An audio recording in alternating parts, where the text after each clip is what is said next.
Good morning students, my self Keshav Sharma. जैसा कि आपको विदित है कि पिछले 3 महीनों से पूरे भारत देश में लॉकडाउन लगा हुआ है। यह लॉकडाउन हमारे प्राइम मिनिस्टर नरेंद्र मोदी जी ने कोरोना महामारी के चलते हुए लगाया है। इस महामारी में सभी धर्म के लोग, सभी व्यक्ति इसकी चपेट में आए हुए। ये महामारी भारत देश में इस प्रकार इस तेज़ी से पैर पसार रही है कि इससे अब किसी भी व्यक्ति का बचना मुमकिन नहीं है। लेकिन आप घर पे रहें और सुरक्षित रहें और घर पे रह के अपनी पढ़ाई को जारी रखें। जैसा कि आपको विदित है कि हमारी भारत सरकार ने, हमारी राजस्थान सरकार ने हमारे यहाँ पे ऑनलाइन क्लासेज के ज़रिए सभी स्कूलों को गाइडलाइन जारी की है कि अभी सभी स्कूलों में ऑनलाइन क्लासेज चलाए जाएं। तो उसी संदर्भ में डैफोडिल्स स्कूल के द्वारा ऑनलाइन क्लासेज चालू किए गए हैं। इन ऑनलाइन क्लासेज के ज़रिए सभी बच्चों की पढ़ाई जारी रहेगी और बच्चे पढ़ाई से दूरियां नहीं बना सकेंगे। तो आइए आप और हम मिलके पढ़ाई को जारी करें और अपने टॉपिक को शुरू करें। तो आइए आज हम एक छोटा सा टॉपिक संज्ञा का लेके आपको पढ़ाई चालू करवाते हैं।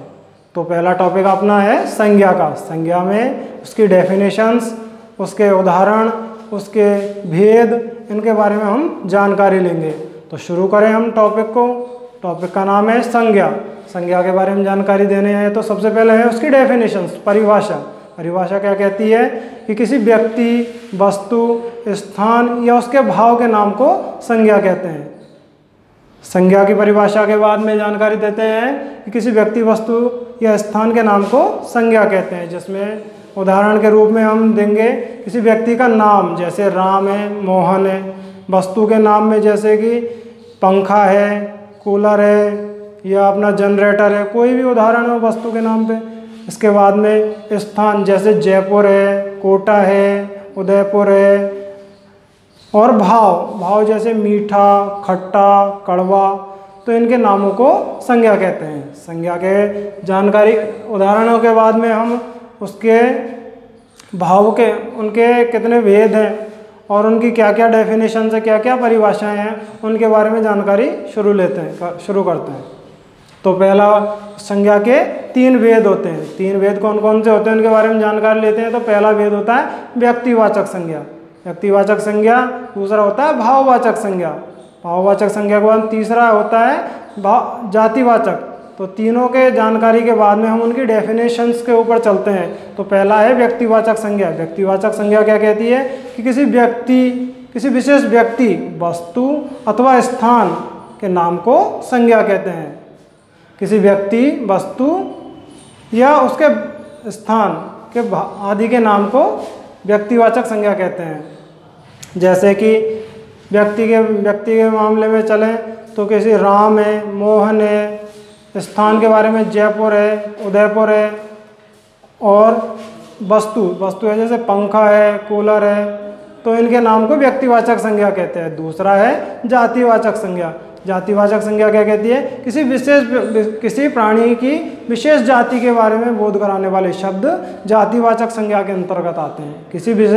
किसी विशेष प्राणी की जाति का बोध कराने वाले शब्द जातिवाचक संज्ञा के अंतर्गत आते हैं। जैसे कि फल है, तो फल किसी विशेष फल के बारे में जानकारी ना होके सभी फलों की जानकारी दे रहा है, जैसे।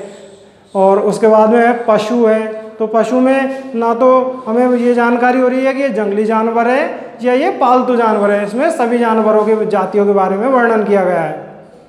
इसी प्रकार नदी है, तो किसी विशेष नदी का नाम न लेके सभी नदियों का नाम लिया जा रहा है।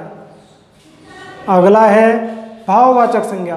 भाववाचक संज्ञा के अंतर्गत आते हैं कि किसी चीज़ का विशेष भाव व्यक्त करने के लिए, प्राणी के स्वभाव को, उसके गुण को व्यक्त करने के लिए इस भाववाचक संज्ञा का उपयोग किया जाता है। तो भाववाचक संज्ञा के अंतर्गत जैसे प्राणी का स्वभाव, जैसे वह व्यक्ति बहुत झगड़ालू है, कि वह व्यक्ति बहुत विनम्र है। इसी प्रकार उसके गुण, वह व्यक्ति बहुत अच्छा है, जिसकी सभी बड़ाई करें, ऐसा भाव व्यक्त कर रहा है। और उसका पदार्थ के भाव, तो किसी भी प्रकार का भाव व्यक्त हो जिसको भाववाचक संज्ञा कहते हैं। तो इस टॉपिक के बारे में और अच्छे से जानकारी हम आगे जैसे ही इनके एक्सरसाइज चलेंगी तो उनके बारे में हम आपको और अच्छे से समझाएंगे।